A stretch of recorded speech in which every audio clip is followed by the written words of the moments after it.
जय माँ काली। नमस्कार दर्शक बंधु, मातृशक्ति ओडिया चैनल को आपण मानक स्वागत। आज भिडियोटी एपरी एक महामंत्र विषय कहबी जार प्रयोग कले निर्धनी धन प्राप्त होता है। यह एपरी एक शक्तिशाली बीज मंत्र जार प्रभाव आपण तत्क्षणात पाइपर। यही मंत्र को आपण 21 थर शुणिबे, फल प्रभु हनुमान कृपा आपण पर बर्षा करे। आपणकर आर्थिक समस्या आपे आपे चलीज और आपण निकट धनर आगमन होगा लगे। तेज आसतु जाना से चमत्कारी और प्रभावशाली मंत्र। अस्य श्री पवनपुत्राय पंचमुखाय हनुमते रामदूताय त्रयंबकाय मारुतिनंदनाय च नमोस्तुते। अस्य श्री पवनपुत्राय पंचमुखाय हनुमते रामदूताय त्रयंबकाय मारुतिनंदनाय च नमोस्तुते। अस्य श्री पवनपुत्राय पंचमुखाय हनुमते रामदूताय त्रयंबकाय मारुतिनंदनाय च नमोस्तुते। अस्य श्री पवनपुत्राय पंचमुखाय हनुमते रामदूताय त्रयंबकाय मारुतिनंदनाय च नमोस्तुते।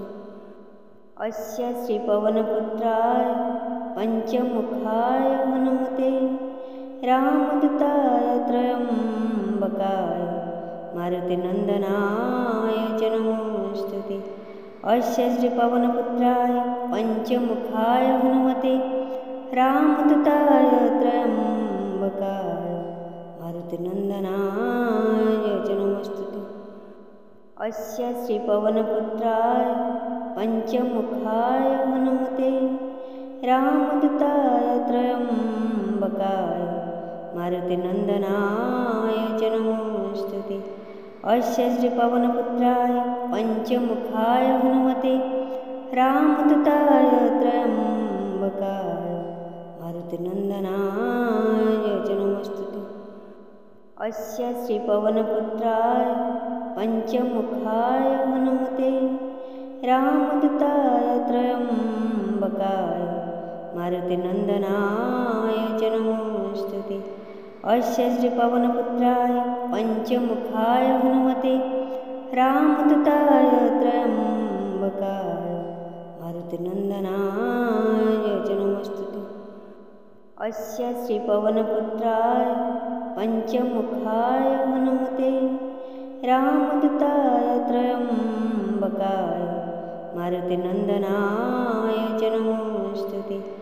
अस्य श्री पवनपुत्राय पंचमुखाय हनुमते रामदूताय त्रयंबकाय मारुतिनंदनाय च नमोस्तुते। अस्य श्री पवनपुत्राय पंचमुखाय हनुमते रामदूताय त्रयंबकाय मारुतिनंदनाय च नमोस्तुते। अस्य श्री पवनपुत्राय पंचमुखाय हनुमते रामदूताय त्रयंबकाय मारुतिनंदनाय च नमोस्तुते। अस्य श्री पवनपुत्राय पंचमुखाय हनुमते रामदूताय त्रयंबकाय मारुतिनंदनाय च नमोस्तुते।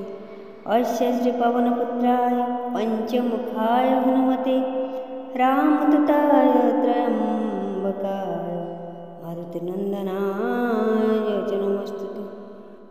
अस्य श्री पवनपुत्राय पंचमुखाय हनुमते रामदूताय त्रयंबकाय मारुतिनंदनाय च नमोस्तुते। अस्य श्री पवनपुत्राय पंचमुखाय हनुमते रामदूताय त्रयंबकाय मारुतिनंदनाय च नमोस्तुते। अस्य श्री पवनपुत्राय पंचमुखाय हनुमते रामदूताय त्रयंबकाय मारुतिनंदनाय च नमोस्तुते। अस्य श्री पवनपुत्राय पंचमुखाय हनुमते रामदूताय